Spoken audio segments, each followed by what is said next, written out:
유인촌 문화체육관광부 장관 후보자와 김행 여성가족부 장관 후보자 청문회가 국회에서 열렸습니다. 여야는 유인촌 후보자의 문화계 블랙리스트 의혹과 김행 후보자의 주식 파킹 의혹 등을 두고 격돌했습니다.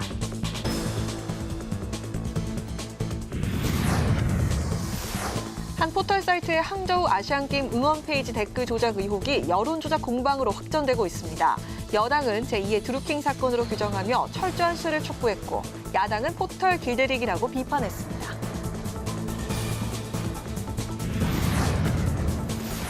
케냐를 공식 방문 중인 김진표 국회의장이 케냐 동포와 지상사 대표들을 만나 애로사항을 청취했습니다. 김 의장은 대한민국 위상 제고에 힘쓰는 동포들을 위해 국회 지원을 아끼지 않겠다고 강조했습니다. 대기자의 시선으로 분석해보는 정가 동향, 모교 정책클럽 기자 대기자. 오늘 열린 김행 유인촌 장관 후보자 인사청문회 핵심 쟁점과 강서구청장 보궐선거 사전투표를 하루 앞두고 여야 지도부까지 나서 총력전을 펼친 배경과 결과에 따라 어떤 파장이 있을지 정치권 소식을 자세히 짚어보겠습니다.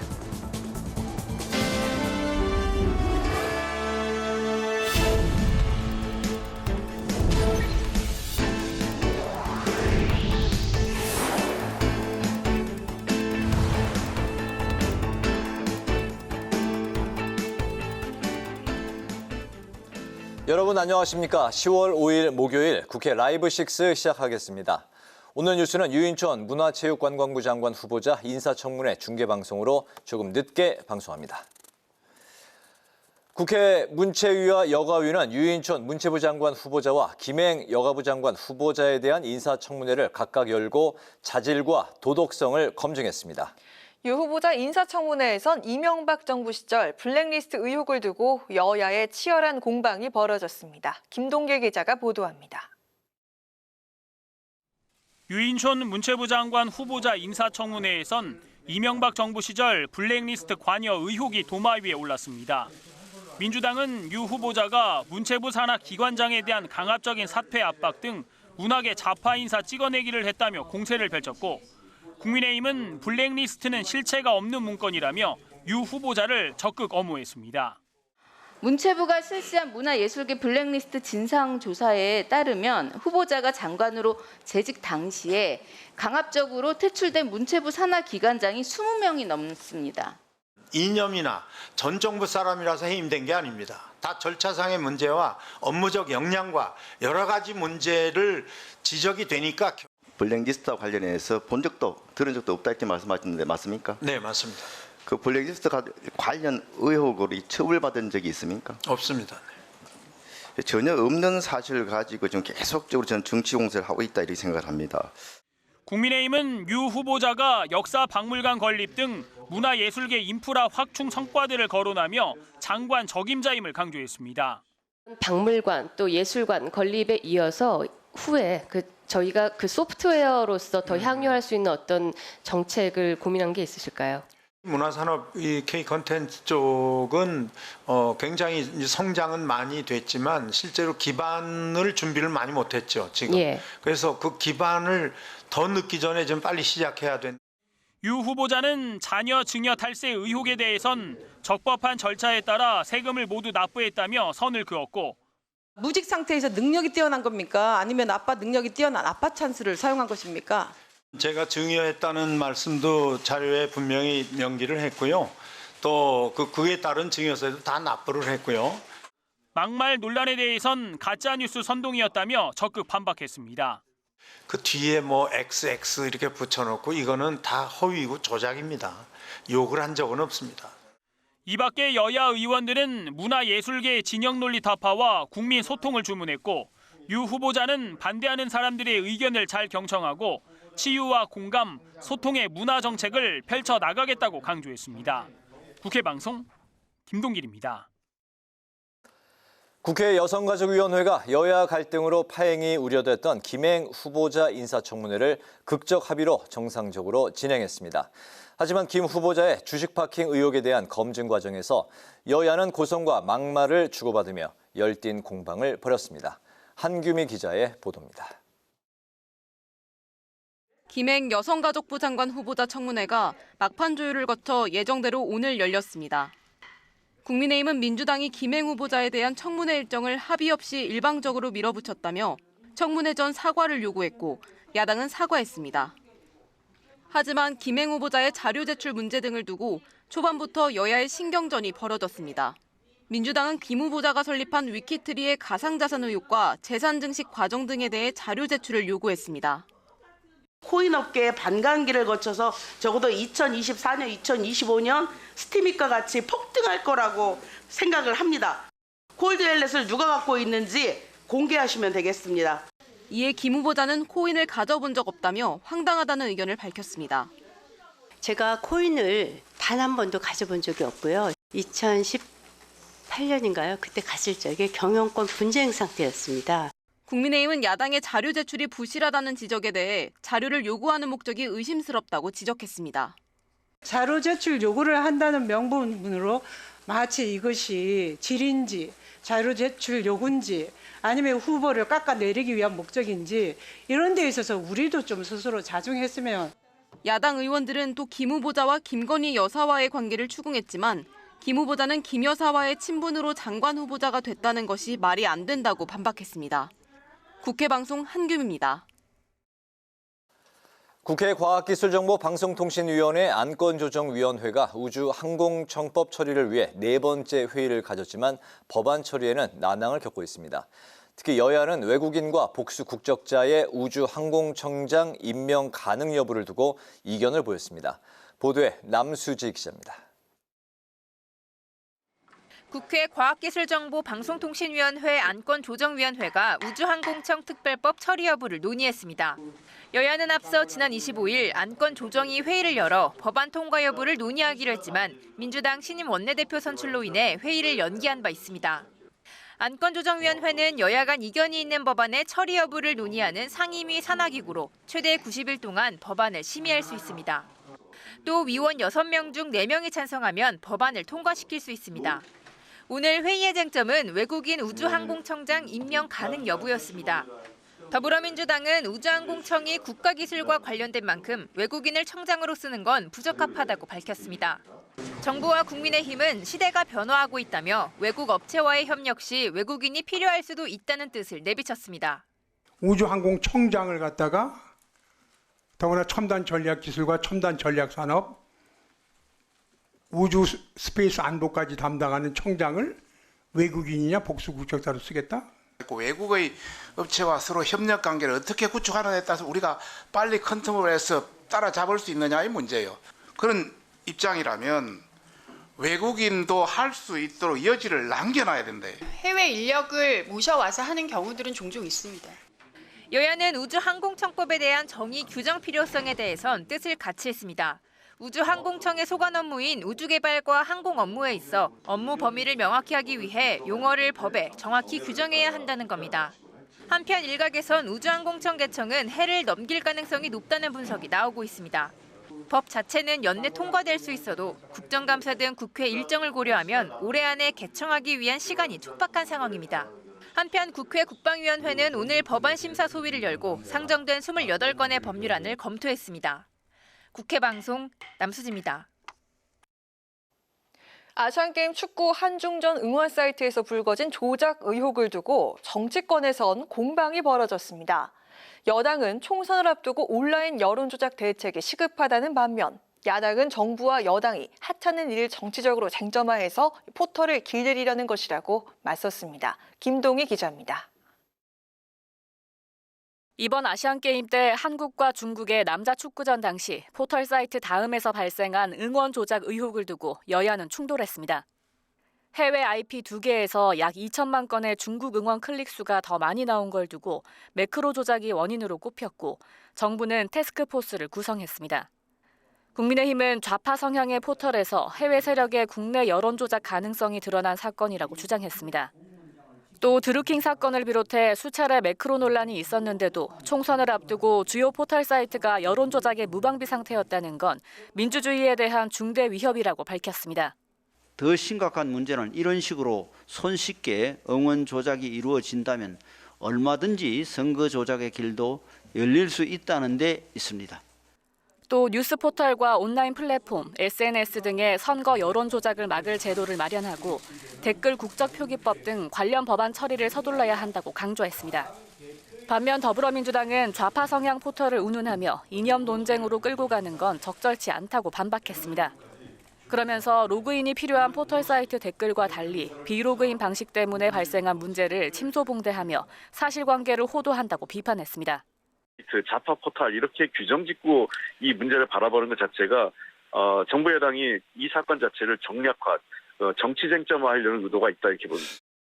또 정부 여당의 TF 구성과 국정조사 요구 움직임에 대해선 언론 재갈 물리기라며 가짜뉴스를 잡으려다 표현의 자유를 침해할 수 있다고 우려했고 정의당도 초과 삼관을 태우려고 벼룩을 핑계 삼은 수준이라며 비판했습니다.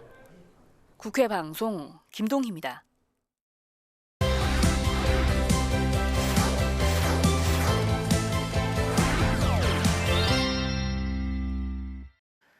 네, 이슈픽에서 여야 정치권 이슈를 좀 더 자세하게 짚어보겠습니다. 김지수 아나운서 나와 있습니다. 안녕하세요. 네, 안녕하세요. 네, 내일 국회 본회의가 예정이 돼 있습니다. 이번 본회의에서 이균용 대법원장 후보자에 대한 임명 동의안 표결이 이루어지는데 저희가 어제도 이야기를 좀 해봤지만 이 대법원장직은 장관직과는 달리 꼭 그 국회 동의를 얻어야만 그 대통령이 임명을 할 수 있잖아요. 그렇기 때문에 국회 표결이 관건인데 자, 이를 두고 여야 대치가 심화되는 모습입니다. 그렇습니다. 말씀하신 대로 국회 동의를 얻어야 이제 대법원장이 임명이 될 수가 있는데요. 지금 민주당의 반대로 부결될 수 있다는 전망이 나오면서 사법부 공백 사태가 장기화될 수 있다 이런 관측들이 나오고 있습니다. 그러면서 여야 대치도 심화되고 있는데요. 민주당 홍익표 원내대표 오늘 정책조정회의에서 대통령의 입맛에 맞는 후보자가 아닌 국민 눈높이에 맞는 좋은 후보를 보내면 언제든 임명 절차에 협조하겠다고 밝혔고요. 정부와 여당이 사법부의 공백을 언급하면서 여론몰이를 하고 있다며 대법원장 임명 동의에 대한 입법부의 권한을 무력화시키는 행태다. 삼권 분립 침해라고 지적을 했습니다. 하지만 국민의힘은 이 후보자의 결격 사유가 크지 않다며 신속히 임명해야 한다고 주장하고 있는데요. 윤재욱 원내대표 오늘 최고위에서 재산 신고를 누락했다거나 성인지 감수성이 부족하다. 그리고 뉴라이트 역사관을 가졌다는 이유로 민주당이 임명을 반대해왔다며 재산 신고와 관련해서 후보가 철저하지 못했던 점은 다소 인정이 되지만 치명적인 결격 사유는 아니라고 주장을 했고요. 특히 대법원장 공백 사태를 우려하면서 법 이외에 기댈 데가 없어 법원을 마지막 보루로 찾는 사회적 약자들이 큰 피해를 보게 될 것이라고 우려했습니다. 네, 말씀하신 대로 이 사법부 수장 공백 사태가 장기화될 가능성이 커지고 있는 것 같은데 자, 이런 가운데 민주당은 내일 본회의 표결 직전에 이균용 후보자 임명 동의에 대해서 그 부결을 당론으로 정할지 이걸 결정을 한다면서요? 그렇습니다. 이미 민주당 내 여론은 지금 부결 쪽으로 상당히 기운 것으로 전해지고 있는데요. 홍익표 원내대표도 오늘 한 라디오 방송에 출연을 해서 이 당론으로 정하지 않아도 거의 부결이 될 것 같다. 어제 의총에서 적격 의견을 얘기하신 분은 한 분도 없다고 밝혔습니다. 그래서 이제 말씀하신 대로 민주당은 부결을 당론으로 채택할지 여부를 내일 본회의 전에 정할 텐데요. 만약에 내일 임명동의안이 부결된다면 이 대법관을 제청하고 또 헌법재판소 재판관을 지명할 수 있는 이 대법원장의 공백 사태가 길어질 수밖에 없습니다. 특히 이 당장 안철상 대법관이 권한 대행을 맡고 있지만 대법원장의 권한을 다 행사할 수도 없는 데다 이 안철상 대법관 역시 내년 1월에 퇴임을 앞두고 있어서 대법원도 고심이 큰 것으로 전해지고 있는데요. 이에 따라 내일 표결 결과에 이목이 집중되고 있습니다. 네, 그리고 한편 신원식 국방부 장관 후보자에 대한 청문 보고서 채택이 불발이 됐습니다. 어제까지가 채택 기한이었는데 불발이 됐죠. 윤석열 대통령이 오늘 국회 청문 보고서 재송부를 요청을 했다고요? 네, 말씀하신 대로 채택 시한이 어제까지였는데 이제 불발이 됐습니다. 이 전체 회의 개최 합의를 하지 못하면서 이 청문 보고서 채택이 불발이 된 건데요. 이에 따라 윤석열 대통령 이 신원식 후보자에 대한 청문 경과 보고서 재송부를 이 국회에 요청했는데 재송부 기한이 6일, 그러니까 내일까지입니다. 네. 만약 국회가 내일까지도 재송부 요청에 응하지 않으면 이제 윤 대통령이 청문보고서 채택 없이도 임명을 강행할 수가 있는데요. 이렇게 되면 현 정부 들어 국회에 동의 없는 18번째 이 고위직 인사가 됩니다. 이처럼 여야 대치가 계속되면서 지금 현재 오늘 열리고 있는 유인촌 그리고 김행 후보자 청문회도 이후에 만약에 청문보고서 채택이 불발이 된다면 이 대통령이 임명을 강행하는 이런 과정, 수순들이 반복될 것으로 보입니다. 네, 유인촌, 김행 후보자까지 포함하면 현 정부 들어서 강행하는 게 20명이 되겠네요. 그렇습니다. 장관의 경우에는. 예. 네. 내일 본회의에서는 최상병 특검 법안에 대한 패스트트랙 지정, 그리고 노란봉투법과 방송법 처리 등 쟁점 법안들이 많아서 자, 여야가 크게 충돌할 것으로 보이네요. 네, 앞서 전해드린 이균용 후보자 임명 동의안에 이어서 지금 말씀해 주신 이런 중요한 사안들이 또 본회의에서 다뤄질 텐데요. 민주당이 추진하고 있는 이 최상병 사건의 진상 규명을 위한 이 특검법을 패스트트랙으로 지정하는 안과 그리고 노란봉투법, 방송법까지 상정이 된다면 뭐 여야 충돌은 불가피해 보이는데요. 홍익표 원내대표가 오늘 정책조정회의에서 최상병 사건 특검 법안에 대한 패스트트랙 지정을 반드시 처리할 것이라며 책임져야 할 자가 합당한 처벌을 받는 것이 국민의 상식이라고 강조를 했고요. 노란봉투법과 방송법은 현재 김진표 국회의장이 여야 합의 처리를 강조하면서 여야가 협상을 이어가길 촉구하고 있는데요. 민주당은 김 의장에게 관련 법안을 본회의에 상정해달라고 요구할 계획입니다. 이에 국민의힘은 민주당이 쟁점 법안을 밀어붙인다면 필리버스터에 돌입하거나 대통령에게 거부권을 요청할 방침인데요. 국민의힘은 민주당이 민생을 챙길 진정성이 있다면 쟁점 법안 포기 선언부터 해야 할 것이라고 주장을 하고 있는 상황입니다. 다만 필리버스터에 들어가더라도 다수 의석을 가진 민주당이 밀어붙이면 특별한 방법이 없기 때문에 지난번에 양국관리법 개정안이나 간호법 제정안처럼 대통령이 거부권을 행사하고 이후에 국회 재표결을 넘지 못해서 이 법안이 폐기되는 수순이 반복될 것으로 보입니다. 네, 그리고 지난달 21일에 처리되지 못한 민생 법안 90여 건도 남아 있습니다. 말씀하신 대로 여야 이견이 있는 쟁점 법안이 맞물려 있기 때문에 지켜봐야 하는 상황이죠. 그렇습니다. 지난달 21일 본회의에서 이재명 대표 체포동의안이 가결이 되면서 이 처리될 예정이었던 90여 건의 민생 법안 처리가 연기가 됐습니다. 대표적으로 이 임산부가 자신의 신원을 밝히지 않고 익명으로 이 병원에서 출산하고 아이를 지자체에 인도할 수 있는 보호 출산제가 있고요. 중대 범죄 피해자의 경우에 이 신상 공개 결정일부터 30일 이내에 수사기관이 촬영한 사진을 공개하는 머그샷 공개법, 그리고 실손보험 청구를 간소화하는 법안들이 있습니다. 내일 본회의 이후 이제 일정을 보면은 다음 본회의가 11월 9일이 돼서 열리기 때문에 민생 법안 처리가 시급한데요.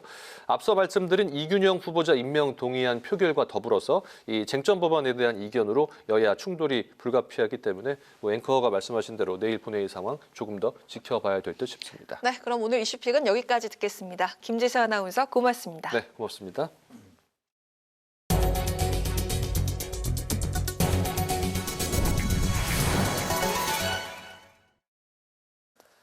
국회 인구위기 특별위원회가 오늘 전체 회의를 열고 기획재정부 등 4개 소관기관으로부터 업무 보고를 받았습니다. 이번 업무 보고는 저출산 고령화 문제, 지방 소멸 문제와 관련해 정부가 효율적인 정책을 수립하고 집행해 가고 있는지 점검하기 위해 마련됐습니다. 인구특위위원들은 문제의 원인을 일자리 예산 부족, 수도권 집중화, 컨트롤 타워 부재 등을 꼽고 국민이 체감할 수 있는 대책 마련을 관계부처에 촉구했습니다. 국민의힘이 중앙선관위가 국민혈세로 주먹구구식 수의계약을 해왔다며 국회와 감사원에 철저한 검증을 촉구했습니다. 최원철 상근 부대변인은 논평을 통해 중앙선관위가 최근 6년간 9천 건이 넘는 수의계약을 맺었다며 그중 대부분은 선거 관리와 연관성이 떨어지는 일회성 사업을 마구잡이로 진행했다고 밝혔습니다. 이어서 선관위에 이러한 행태가 만연하게 된 원인을 밝혀야 하며 특혜 의도가 없는지 철저히 파헤쳐야 한다고 강조했습니다. 더불어민주당이 R&D 예산 삭감과 관련해 토론회를 열고 원상 회복을 위해 노력하겠다고 밝혔습니다. 홍익표 원내대표는 윤석열 정부가 줄어든 세수를 지출 감소로 모면하기 위해 R&D 예산에 손을 댔다며 국가적으로 매우 큰 손실이라고 밝혔습니다. 또 기술 개발 비용은 삶의 문제를 해결하고 가능성을 여는 반드시 필요한 투자라며 민주당의 잘못된 예산 편성을 반드시 바로잡겠다고 강조했습니다. 케냐를 공식 방문 중인 김진표 국회의장은 현지 시간으로 어제 오후 첫 번째 일정으로 나이로비 케냐 동포와 지상파 대표들과 간담회를 가졌습니다. 김 의장은 어려운 여건 속에서도 동포 사회를 위해 헌신해 감사드린다며 국회 차원에서도 필요한 지원을 아끼지 않겠다고 밝혔습니다. 이어서 우리나라 영향력 확대를 위해 케냐 등 아프리카를 대상으로 ODA를 지속 강화할 필요가 있다며 루토 대통령과의 면담을 통해 ODA 의료 지원 확대 등 방안을 찾겠다고 강조했습니다.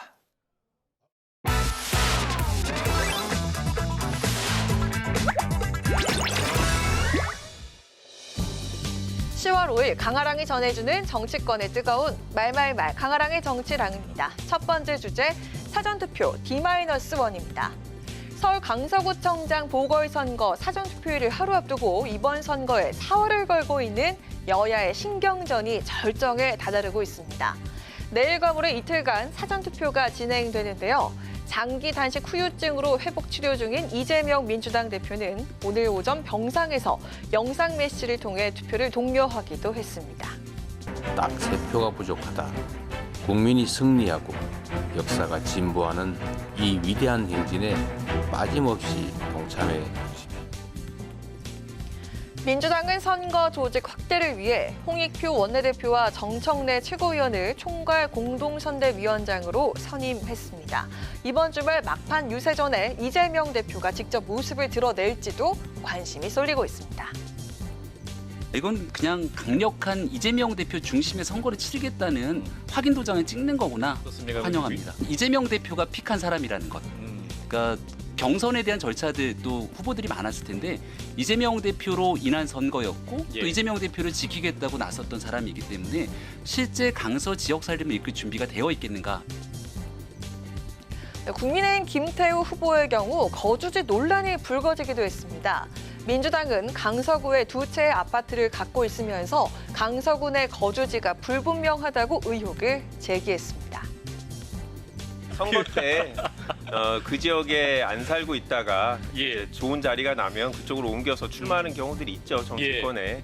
근데 이제 김태우 후보 같은 경우에는 구청장으로 당선돼서 6월 1일부터 당선돼서 활동을 하셨잖아요. 그렇죠. 그렇다고 하면 선거 때 급하게 구했던 집들을 제대로 옮기고 실제로 행정을 하시는 분이니까 실제로 거기서 살면서 그 지역 주민들과 동일하게 경험을 하시는 게 분명히 아마 구정에 훨씬 도움이 될 텐데 그렇게 하지 않았던 뭐 이유가 뭔지를 잘 모르겠어요.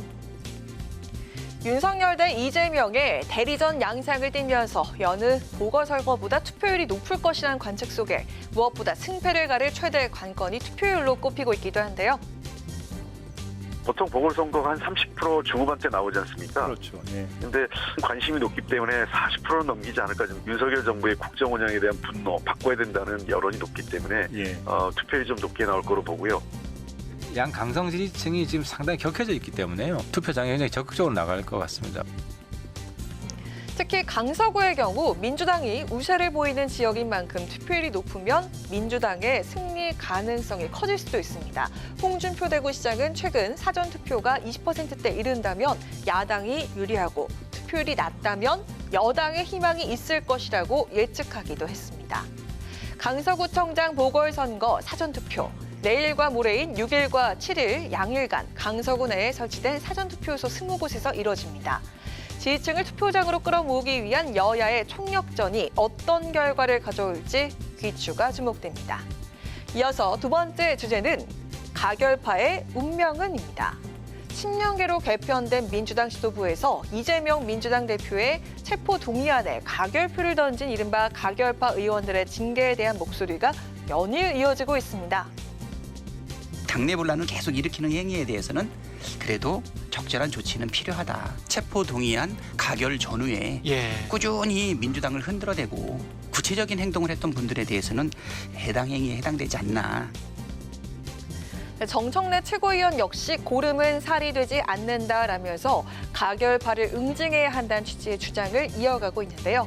이에 못지않게 비명계 반발 목소리도 높아지고 있습니다. 고름 색출 뭐 이런 거는 아주 그 고약한 표현입니다. 고약한 표현이다. 이거는 좀 심하게 말하면 좀 미개한 표현이에요. 누가 생채기 내 가지고 고름 만들었냐? 누가 없는 외상값 만들었냐? 라고 묻고 싶어요. 당론으로 정한 바 없는 자유투표를 가지고 양심에 따라 표결한 걸 가지고 어떻게 징계할 것인가? 당 내에선 분열을 경계하는 목소리도 나오고 있는데요. 당의 원로인 박지원 전 국정원장은 색출이 아닌 통합을 강조하면서도 향후 총선에서의 당원이 엄중한 평가를 내다봤고요. 서영교 최고위원은 지도부로서의 부담감을 의식한 등 현재로선 신중한 사안임을 밝히기도 했습니다. 강한 민주당, 윤석열 독주 정권에 대항해서 싸우는, 투쟁하는 그러한 정당을 위해서는 색출, 축출이 아니라 뭉쳐야 된다. 가결이라고 하는 표를 던져서 당의 혼란을 가져왔다는 것은 해당 행위입니다. 그러나 지금 어떻게 색출 이런 일들은 저희는 하지 않습니다. 징계를 하거나 이 일은 지금 상황에서 있지 않다고 말씀드리겠습니다. 하지만 강성 지지층들이 전방위로 비명계를 압박하고 있고 실명 청원이 등장하며 윤리심판원 회부까지 거론되고 있는 만큼 향후 징계 조치 여부를 확답할 수는 없는 상황으로 보이는데요. 총선까지 원팀 기조가 지속될 수 있을지 가결파의 운명에 이목이 쏠립니다. 지금까지 강아랑의 정치랑이었습니다.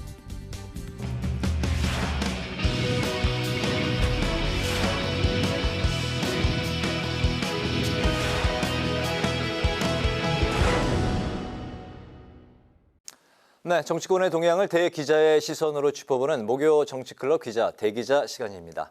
최병묵 전 TV조선 해설위원, 성환영 한겨레신문 선임 기자 두 분과 함께하겠습니다. 어서 오십시오. 네, 안녕하세요. 반갑습니다. 네. 오늘은 그 성 기자님께서 발제해 오셨죠? 예, 국회에서 인사청문회 진행하고 있죠. 네. 김행 여성가족부 장관 후보자 그리고 유인촌 부 장관 후보자 인사청문회 얘기하고요. 그다음에 다음 주 수요일이죠. 서울의 그 강서구청장 보궐선거가 있습니다. 그 두 가지 중심으로 전국 현안 얘기를 하면 될 것 같습니다. 네. 국민의힘이 이제 보이콧 가능성까지 내비쳤던 김행 여성가족부 장관 후보자의 인사청문회가 오늘 오전에 열렸습니다. 시작부터 여러 가지 이제 분위기가 이제 좀 서로 상충하는 그런 분위기가 있었는데 특히 그 자료 제출을 놓고 분위기가 좀 험악한 상황도 벌어졌었습니다. 주식을 제3자에게 맡긴 주식 파킹 논란과 또 성차별 발언, 김건희 여사와의 친분이 그 주요 쟁점이었는데요. 이번 그 청문회 그 두 분 다 지켜보셨습니까? 어떻게 보셨습니까? 예, 중간중간 봤는데요. 네. 그 주식 파킹 문제는 자료 제출을 안 하면 사실 밝혀낼 방법이 없습니다. 그래서 네. 민주당에서 무슨 다른 결정적인 증거 같은 걸 좀 제시할 줄 알았는데 아직 그런 것 같지는 않아요. 그래서 그게 명백히 불법이라거나 이렇게 입증되는 상황은 아닌 것 같습니다. 그냥 논란으로 남을 것 같고요. 이 김행 장관 후보자는 사실은 굉장히 좀 언론계 네. 또 그 전에 여론조사 업계도 있었고요. 또 박근혜 대통령 때 청와대 대변인을 했었죠. 그래서 굉장히 경력이 화려한 편입니다. 영어를 써서 죄송하지만 이른바 커리어 우먼. 커리어 우먼요? 네. 그래서 이제 자부심 같은 것도 있는 분인데 이 김건희 여사하고 친해서 장관 된 것 아니냐. 이제 여기에 대해서 굉장히 자존심 상해하는 것 같아요. 자존심이 좀 상한 것 같은 그런 표정이 역력합니다. 그래서 그 부분에 대한 해명이 많았는데 그게 또 사실 그게 관련이 없다라고 증명이 되는 게 아닙니다. 그래서 역시 이제 그 부분도 그냥 논란거리로 그냥 남고 넘어가는 분위기인 것 같고요. 오늘 표정을 보니까 굉장히 좀 힘들어하는 것 같아요. 역시 60대 벌써 한 중반이죠. 굉장히 경력이 많은 사람인데도 이 국회 인사청문회 나와서 참 굉장히 좀 고생을 많이 한다 이런 느낌을 강하게 받았습니다. 네, 같은 언론인 또 출신이기 때문에 지켜보실 때 더 관심 있게 보셨을 법도 한데요. 어떤 부분을 포인트로 지켜보셨습니까? 그러니까 지금 말씀하신 대로 저 사실은 따져볼 부분들이 꽤 있어요. 네. 그러니까 미리부터 이 주식 파킹 문제나 이런 것들은 자료 제출을 적극적으로 요구를 하고 그다음에 그 관계 왜냐하면 그게 의문이 드는 것도 또 사실이거든요. 객관적으로 보면. 그래서 그런 부분을 조금 더 그 야당에서 깊이 파고들었으면 하는 아쉬움이 남는 거였고. 네. 그다음에 김건희 여사와의 관계 이런 부분은 사실은 그거 뭐 규명하기가 쉽지가 않습니다. 근데 그것도 그냥 단순하게 그런 의혹이 있다더라 뭐 이런 정도로 그냥 그쳤어요. 그래서 좀 내실 있는 청문회가 됐었으면 하는, 뭐 청문회라는 게 늘 그렇지만 그런 이제 그 기대를 좀 무너뜨렸다 이렇게 볼 수가 있겠고, 뭐 자료 제출 얘기는 뭐 어떤 청문회든지 늘 나오던 얘기라. 이런 부분을 이제 또 청문회가 끝나면 반드시 나오는 얘기가 청문회 개선책 뭐 이런 얘기가 나오지 않습니까? 근데 이번에도 이런 청문회를 정말 계속 해야 되느냐 말아야 되느냐 하는 그런 의문을 남긴 청문회였다 이렇게 생각합니다. 네, 오늘 또 유인촌 문체부 장관 그 후보자에 대한 인사청문회도 이제 진행이 됐고 이 시간까지도 이어지고 있는데요. 이명박 정부 시절 문화예술인 블랙리스트 의혹, 그리고 두 아들의 아파트 매입 문제, 또 이제 과거에 발언했던 발언의 그 태도가 이제 논란의 이제 도마 위에 올랐는데, 이 유인촌 장관 후보자에 대한 공방은 어떻게 들으셨습니까? 역시 이제 좀 마찬가지예요. 좀 보기 좀 안쓰럽더라고요. 이분은 그 굉장히 성공한 문화예술인이시죠. 네. 또 장관을 이미 이명박 정부 때 했으니까 한 15년 만에 이제 돌아온 분인데, 물론 옛날에 이제 우리나라 국무총리 중에 뭐 김종필 국무총리, 이분이 박정희 대통령 때 국무총리하고 또 김대중 대통령 때 국무총리하고 이런 경우가 있고요. 미국의 그 럼스펠드 국방장관이 거의 한 20년 만에인가 다시 국방장관을 한 경우도 있습니다만, 이 장관직을 거의 한 15년 만에 이렇게 다시 맡겠다고 나선 것 자체가 좀 이례적입니다. 이게 본인이 꼭 문화예술인으로서 여러 가지 기여할 수 있는 바가 많이 있을 텐데 꼭 이렇게 장관을 이렇게 하겠다고 수락하신 이유가 뭔지 약간 좀 궁금하기는 해요. 오늘 굉장히 청문회 과정에서 고생이 많으셨고요. 지금도 뭐 보충 질의가 됐다고 하는데 역시 좀 좀 여러 가지 그 곤혹스러운 질문을 받고 좀 표정이 별로 안 좋은 것 같습니다. 오늘 그 시작하자마자 그 민주당 임오경 의원이죠. 그 전에 이제 유인촌 장관 시절에 기자들한테 찍지 마 XX 욕설이라 제가 방송에서 그대로 할 수는 없고요. 이걸 이제 동영상을 트는 바람에 처음부터 좀 여당 의원들이 항의를 하고 좀 분위기가 이제 좀 험악했었어요. 또 이제 이른바 그 블랙리스트를 가지고 공방이 있었는데, 블랙리스트는 있는 겁니다. 근데 그걸 본인이 나는 개입하지 않았다, 나는 모른다, 없다 이렇게 부인을 하니까, 뭐 당신 그 장관 후보자로서 지금 위증하고 있는 것 아니냐. 민주당 의원들은 그렇게 이제 강하게 추궁을 하고 있고요. 블랙리스트가 있다는 건 당시에 있었다는 건가요? 아니면 그 당시에 있었던 어떤 그렇습니다. 체제에서도 존재한다는 말씀인가요? 이제 둘 다죠. 어느 정권이나 이제 그런 의혹은 항상 좀 있었고요. 특히 이명박 정부 시절의 문화부 블랙리스트 사건은 이제 여러 가지 국정원이라든가 이런 쪽에 문서로 좀 흔적이 남아 있습니다. 그런데 유인촌 장관 후보자가 난 뭐 모른다, 그런 거 본 적 없다, 블랙리스트 존재하지 않는다 하는 바람에 민주당 의원들하고 언쟁을 좀 심하게 벌이는 그런 장면이 있었습니다. 네. 블랙리스트는요, 사실 그 지금 말씀하셨지만 저는 어느 정권이든지 그 이명박 정부든 뭐 박근혜 정부든 문재인 정부든 다 있었다 이렇게 생각을 합니다. 저희들의 취재 경험상. 알겠습니다. 다만 그게 문서로서 존재하느냐 아니냐 이 차이일 뿐이다 이거죠. 그러니까 구도로 누구는 어디서 내보내고 누구는 정권이 바뀌었으니까 뭐 이런 그 식의 블랙리스트는 다 있었다는 거죠. 역대 정부에서. 그래서 이제 일각에서는 정권과 함께 그 낙하산들은 다 정리해야 되는 것 아니냐. 이걸 아예 법제화하자. 이런 주장도 여야 모두에서 많이 나오고 있어요. 저는 그 찬동하는 편입니다. 거기에. 근데 이제 실체가 없었다라고 지금 유인촌 후보자가 얘기하는 부분은 본인이 보고를 안 받았다는 얘기인 것으로 보여요. 그러나 뭐 보고 받았는지 여부는 저희가 그 확언할 수가 없으니까. 그러나 김행 후보자에 비해서는 유인촌 후보자의 경우 그 상당히 어떤 정책적 공방에 좀 치중한 흔적들이 있어요. 오늘 그 공방을 보면 그런 점에서는 김행 후보자 청문회보다는 좀 건설적이었다. 전 이렇게 보지만 뭐 여전히 청문회가 인사청문회가 안고 있는 여러 가지의 맹점들 뭐 그런 것들은 그대로 노출이 됐다. 그래서 사실 그 여당이든 야당이든 뭐 이제 정권을 자기들이 지금은 뭐 국민의힘이 맡고 있지만 나중에 민주당이 또 맡을 거 아니겠습니까? 그럴 경우에 이제 이런 청문회 제도를 어떻게 계속 이 상태로 유지해 나가야 될 것인가 하는 부분 지금 미리부터 좀 점검을 해봤으면 좋겠다. 제가 이런 말씀을 드립니다.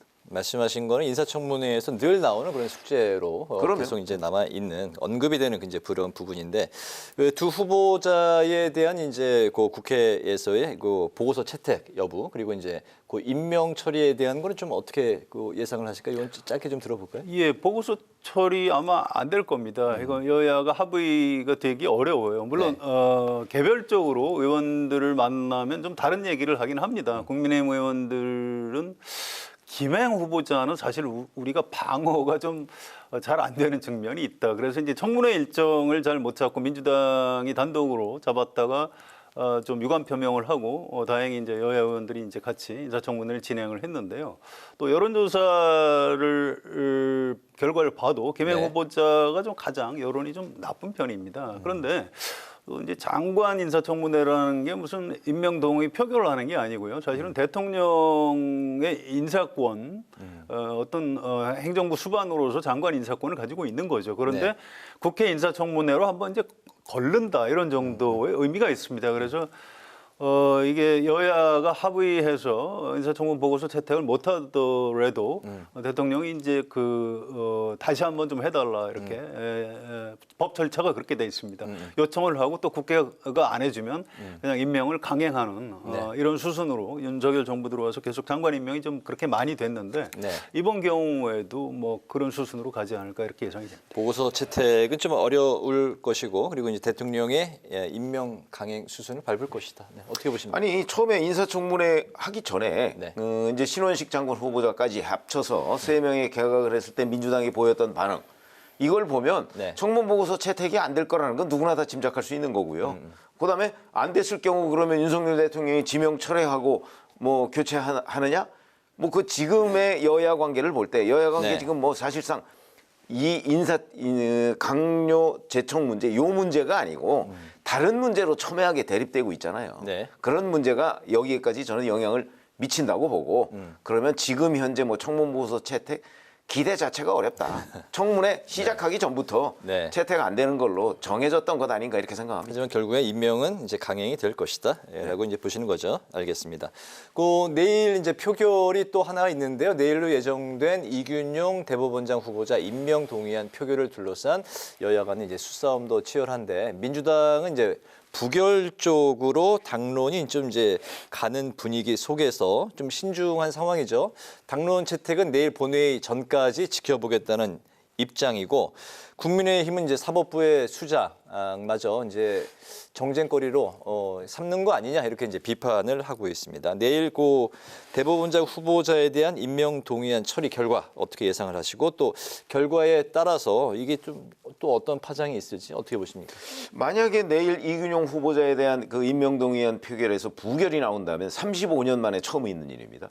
헌정사에서 지금 딱 한 번 있었거든요. 88년이요. 88년에. 그러니까 웬만하면 사실은 어차피 뭐 이균용 후보자든 뭐 88년에 정기승 후보자든 다 법관 출신들입니다. 그렇죠. 법관 출신들에 대해서 이제 이런저런 검증을 거쳐서 대법원장으로 이제 기능할 수 있느냐 없느냐 뭐 이거를 결정하는 문제인데 그러면 그 수십 년 동안 법관을 한 사람에 대해서 이제 일종의 불신을 표시하는 거거든요. 그게 웬만큼 아주 극단적인 사람을 임명하지 않는 한 사실은 웬만하면 사법부 구성에 관한 문제이기 때문에 해줘야 된다고 생각하고 저는 국민 여론도 아마 그런 쪽에 손을 들어줄 거라고 예상을 합니다. 근데 이제 잘 아시다시피 아까도 제가 잠깐 말씀드렸지만 지금의 여야 관계가 워낙 극한으로 대립하고 있기 때문에 아마 이런 부분에 관해서도 저는 민주당에서 지금 부결 얘기가 계속해서 나오고 있잖아요. 이 또한 사실은 이균용 후보자의 경우 일부 재산 등록 문제나 이런 거 외에는 뚜렷하게 사실은 안 된다는 결격 사유가 없습니다. 제가 보기에는. 그런데도 어떤 일종의 정치적인 이유 때문에 더군다나 이재명 대표가 이제 사법 리스크가 있잖아요. 그 사법 리스크 현재 진행형이거든요. 아마 이런 문제와 연관시켜서 민주당에서 부결하려고 하지 않을까 싶은 생각이 들고 그다음에 그 경우에 이제 일반 국민 여론은 아니 사법부 구성자 이거 부결하면 이제 앞으로 새로운 사람 지명해서 또 절차를 밟아야 되거든요. 또 몇 달 갑니다.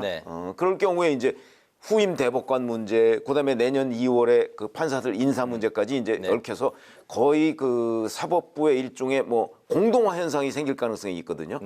이 부분에 대한 일반 국민의 따가운 시선을 민주당이 어떻게 견딜 수 있을 것인가 조금 의문입니다. 부결을 예상하시고 사법부의 이제 공동화 현상에 대한 이제 우려까지 말씀을 하셨네요. 네. 예, 민주당이 그런 정치적인 부담이 있을 겁니다. 원래 그래서 대법원장 임명 동의 투표에서 부결을 하기가 쉽지가 않아요.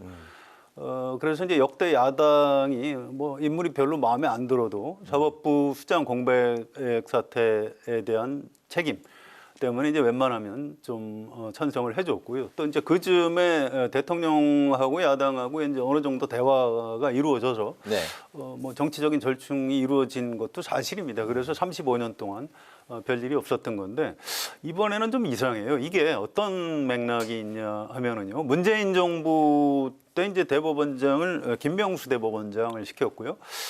그 당시에 이제 야당하고 이른바 보수 세력에서 아니 무슨 대법원장을 뭐 대법관 경험도 없는 이런 사람을 시키느냐 해서 공격을 많이 했었어요. 그래서 그럼 윤석열 대통령은 뭐 좀 다른 선택을 하겠구나 했는데 그렇지 않고 역시 이분도 대법관 출신이 아니에요. 대법원장은 뭐 전부 다는 아니지만 웬만하면 대법관, 현직 대법관이나 아니면 전직 대법관 중에서 이제 대법원장 지명을 하는 게 사법부 안에 이제 어느 정도 이제 관행 같은 게 돼 있습니다. 그런데 이번에 이제 그게 이제 어긋났다는 측면이 하나 있어요.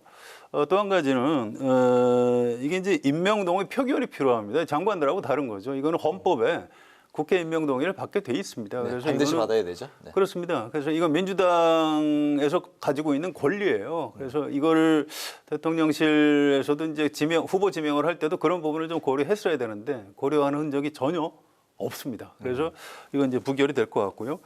또 과거에 그 정의당에서 인사청문회 할 때마다 무슨 적격 부적격해서 이른바 데스노트 이제 주로 이제 문재인 정부 때 그런 말이 있었는데요. 정의당에서 안 된다고 그러면 이제 낙마했던 경우가 많은데 이균영 후보자에 대해서 정의당에서 안 된다고 오늘 입장을 냈고요. 내일 아마 본회의 전에 당론으로 그렇게 부결적으로 결정을 할 것 같습니다. 그래서 그런 무소속하고 정의당까지 다 부결적으로 넘어가게 되면 당연히 부결될 것 같고요. 제가 알기로 대통령실하고 여권 안에서도 차기 후보자를 이미 좀 물색하는 그런 수순으로 넘어간 걸로 알고 있습니다. 이건 사법부 수장 공백 사태를 막기 위해서라도 다음 인선은 좀 더 무난한 인물로 해야 되고요. 민주당에서도 그 사법부 공백을 막기 위해서 좀 이렇게 전향적으로 좀 검토를 하고 뭐 이렇게 됐으면 참 좋을 것 같습니다. 네, 두 분 다 이제 부결을 예상하셨고 대통령실이 이미 그 차기 후보자까지 물색 중에 있다. 거기까지 이제 말씀을 하셨는데 내일 결과를 또 지켜봐야 될 것 같습니다. 서울 강서구청장 보궐선거가 이제 엿새 앞으로 다가왔고 사전 투표가 이제 내일부터 시작이 됩니다. 국민의힘이 이제 힘 있는 집권 여당을 이제 강조를 했고 반면에 민주당은 윤석열 정권 심판론을 이제 내세웠는데요. 김기현 대표가 오늘도 이제 강서구 현장에서 지지를 호소했고 이재명 대표는 병상에서 SNS를 통해서 투표를 독려했습니다. 그 윤석열, 이재명 두 사람 간의 대리전 양상을 띄고 있다 이런 이제 해석이 나오고 있는 이번 보궐선거 좀 어떤 의미까지 좀 살펴볼 수가 있을까요? 예.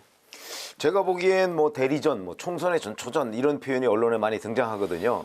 그러나 이거는 아마도 민주당 측의 과도한 확대 해석이라고 저는 봅니다. 왜 그러냐면 강서구라는 곳은 전통적으로 보면 뭐 간혹 그 국민의힘 뭐 의원이 당선된 적도 있고 그다음에 뭐 구청장이 당선된 적도 있지만 전체적인 흐름을 보면 민주당에 굉장히 유리한 지역입니다. 그렇기 때문에 이걸 무슨 총선 전초전으로 몰아간다는 거는 저는 그 현상하고 잘 맞지 않는다. 그리고 무엇보다 이건 보궐선거거든요. 무슨 총선이나 대선이나 이런 거하고 같이 치러지는 선거가 아니에요. 그러면 투표율이 얼마나 될까요? 아마 40%를 못 넘을 가능성이 대단히 높아요. 그럼 10명 중에 6명 이상이 투표하러 안 갔다는 얘기인데 여론을 측정하기에는 좀 너무 그 샘플 자체가 작다. 그러니까 투표율이 낮다. 뭐 이런 점에서 본다면 결국은 조직 총동원 선거가 될 가능성이 대단히 높습니다. 그렇게 되면 뭐 전초전 이런 표현은 맞지가 않고요.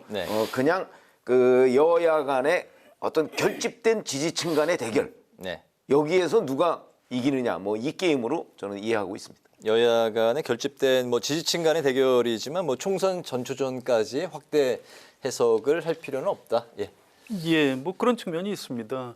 이게 이제 보궐선거가 김태우 후보가 구청장직을 잃으면서 생긴 보궐선거예요. 그래서 국민의힘에서 다른 후보를 냈으면 좀 더 승산이 있었을 텐데 왜 김태우 후보를 다시 냈는지 참 그 부분에 대해서 좀 정부적 판단을 어떻게 한 건지 좀 의문이에요. 이게 네. 상식적으로는 이제 말이 안 되는 선거가 진행이 되고 있는 거죠. 그런데 이게 그 최근에 이재명 대표 구속영장이 이제 법원에서 기각이 됐고요. 그래서 지금 현재 그 윤석열 대통령하고 이제 여당을 지지하는 분들 사이에 어떤 그 위기감이 있습니다. 이러다 큰일 나겠다. 그래서 이 조직표를 아마 총동원할 것 같아요. 또 지금 서울의 국회의원들, 뭐 권영세, 나경원, 수도권의 안철수 이런 분들이 다 지금 강서에 가 있습니다. 그래서 거의 총동원 체제로 조직 선거를 치르고 있기 때문에 결과는 뚜껑을 열어봐야 알 수 있을 것 같습니다. 이게 어느 정도 이제 중도층이 투표를 하느냐 이런 부분 좀 더 봐야 될 것 같아요. 그래서 섣불리 그 결과를 예단하기는 좀 어려울 것 같고요. 백중세로 보시는 건가요? 선거는 항상 백중세로 봐야 됩니다. 네, 신중하게. 예, 그렇습니다. 이건 특히 재보궐선거에서는 이변이 많았거든요. 네, 그래서 그렇죠. 이건 개표를 해봐야 알 수 있을 것이다. 이렇게 예측을 합니다. 알겠습니다. 마지막 이슈로 이제 넘어가 보겠습니다. 정부 여당이 포털 사이트 다음에 축구 응원 페이지 여론 조작 의혹에 대해서 이제 공세 수위를 높이고 있습니다. 이게 이제 그 제2의 드루킹 댓글 조작 사건이 아니냐 이렇게 규정을 하면서 내년 총선 때 가짜 뉴스 확산을 통한 그 여론 조작을 이제 우려를 했고 이를 이제 차단하기 위해서 이제 그 총리는 TF 구성을 지시를 했습니다. 반면에 그 민주당은 포털 길들이기다 이러면서 이제 맞서고 있는데요. 여야의 이 다음 축구 응원 메시지에 대한 대응 뭐 어떻게 좀 지켜보시는지요? 아니 뭐 잘 아시다시피 이게 의문이 드는 건 사실이잖아요. 다음에서 한중 축구에 대한 응원전을 펼치는데 그 클릭하는 게 중국을 응원하는 숫자가 91%다. 이게 이해가 됩니까? 중국에서는 더군다나 다음에 그 접속도 안 되잖아요. 그러니까 의문이 드는 거는 저는 진상을 규명할 필요는 있다고 봅니다. 더군다나 지금 이제 뭐 총선 정치와 연관돼서 또 그런 조작 가능성 그런 가능성도 저는 있다고 보거든요. 그게 기술적으로 가능한지는 모르겠으나 그러니까 의문이 드는 부분에 진상을 규명하자는 걸 저는 뭐 민주당도 반대할 거라고 생각은 하지 않고요. 네. 다만 이제 포털 길들이기다 그러면 아니 지금 이게 뭐 포털 전반을 그 들여다보는 게 아니잖아요. 다음에 그 이상한 부분을 지금 진상조사를 하겠다는 거니까 네. 민주당도 이런 식의 진상조사 이 부분에 대해서는 그 같이 그 행동을 좀 같이 해주고 민주당도 궁금할 거 아니겠어요? 왜 한국과 중국이 축구를 하는데 91%가 중국을 응원한다는 게 이해가 안 되잖아요. 그러니까 이런 거는 좀 여야가 의견을 일치시켜서 진상을 밝혔으면 좋겠다 이렇게 생각합니다. 네, 다음도 뭐 경찰에 지금 뭐 진상 조사를 이제 그 촉구한 상황이죠. 그렇습니다. 이거 다음에서 경찰에다가 좀 수사를 해달라 이렇게 하고 그렇게 밝혀내면 되는 문제예요. 그런데 이 정부에 국무총리까지 나서가지고 여론 왜곡 조작 방지 대책 TF 이름 자체가 어마어마하죠. 이럴 일인가 좀 의문이 듭니다. 이게 그 좀 이렇게 젊은 분들은 좀 많이 아는 사건이 있어요. 이게 2004년에 농심 켈로그에서 그 시리얼 브랜드를 갖고 이제 홍보를 하려고요. 첵스 초코라는 이제 상품을 이렇게 홍보를 하기 위해서 이게 초콜릿 맛하고 파, 약간 매운맛 나는 그 파 맛하고 중에 어느 게 좋으냐 이제 이런 걸 이제 인터넷에다 올렸는데 아니 당연히 초콜릿 맛이 이제 이기는 거죠. 그런데 이 뻔한 답을 요구하는 이 회사의 홍보에 대해서 이제 네티즌들이 화가 난 거예요. 그래서 대거 파맛 쪽에다가 투표를 했습니다. 그래서 그쪽이 막 나중에 막 난리가 나가지고 이게 중복 투표 이거 다 가려내고 무효표 제외하고 이렇게 해서 바로잡은 적이 있고요. 일본에서도 비슷한 일이 2012년에 벌어졌습니다. 똑같아요. 켈로그, 일본 켈로그인데요. 그때도 초콜릿 맛하고 고추냉이 맵죠. 고추냉이 맛하고 어느 게 더 좋으냐 했는데 이 일본 네티즌들도 화가 난 거예요. 우리를 지금 가지고 장난을 치냐? 그래서 고추냉이 맛에다가 태고 몰표를 던져서 똑같은 현상이 나타났군요. 그렇습니다. 그래서 이제 일본에서 이제 그걸 바로 잡느라고 좀 난리가 난 적이 있습니다. 그래서 이건 글쎄 이게 어느 정도까지 이렇게 심각하게 볼 문제인지 물론 진상 조사를 해봐야 알겠습니다만 네. 이런 현상이 그 인터넷에서 굉장히 좀 자주 벌어지고 있습니다. 이건 뭐 신속히 진상 규명을 하면 일종의 해프닝으로 끝나지 않을까 이렇게 생각을 합니다. 그렇게 보시는군요. 오늘 한 줄 논평을 들으면서 마무리를 해보겠습니다. 최 의원님부터 들어볼까요? 네, 조금 전에 저희가 서울 강서구청장 보궐선거 얘기를 했었죠. 근데 이제 투표율 자체가 워낙 낮을 것으로 예상이 되기 때문에 아마 뭐 그 정도를 가지고 뭐 내년 총선에 민심의 풍향계를 가늠할 수 있다 이렇게 볼 수는 없어요. 그래서 오늘 한 줄 논평은 강서구청장 보선 총선과 다르다로 하겠습니다. 네. 예, 우리나라 대통령이 되면 당선자나 대통령이나 제일 힘든 게 뭐냐면 인사입니다. 뭐 능력 있고 참신한 인사를 찾아야 되는데 능력이 있으면 참신하지 않고요. 좀 참신하면 능력이 있는지 없는지 알 수가 없다고 합니다. 그래서 이 대통령이 되는 분, 정권을 잡고자 하는 분들은 이 인재풀을 굉장히 많이 가지고 있어야 되는데 윤석열 대통령 보면 확실히 좀 갑자기 대통령이 돼서 그런지 이 인사에 굉장히 취약한 것 같아요. 오늘 진행된 두 장관 후보자 또 신원식 국방부 장관 후보자도 전 적임자라고 생각하지 않고요. 또 대법원장 후보자도 뭔가 좀 인선이 잘못됐다는 생각이 강하게 듭니다. 그래서 윤석열 대통령이 앞으로 좀 인사를 좀 잘했으면 좋겠다 이런 의미에서 오늘 제 한 줄 논평은 좀 괜찮은 사람 없나요? 라고 하겠습니다. 인사가 만사다라는 말씀. 네, 알겠습니다. 오늘 목요 정치클럽 기자 대기자 지금까지 최병묵 전 TV조선 해설위원, 성환영 한겨레 신문 선임 기자와 함께 김행 유인촌 장관 후보자 인사청문회의 핵심 쟁점과 포털 다음에 응원 조작 논란 등 오늘의 전국 현안을 두루 살펴봤습니다. 두 분 말씀 잘 들었습니다. 감사합니다. 오늘 국회 라이브 6도 여기서 마치겠습니다. 시청해 주신 여러분 고맙습니다.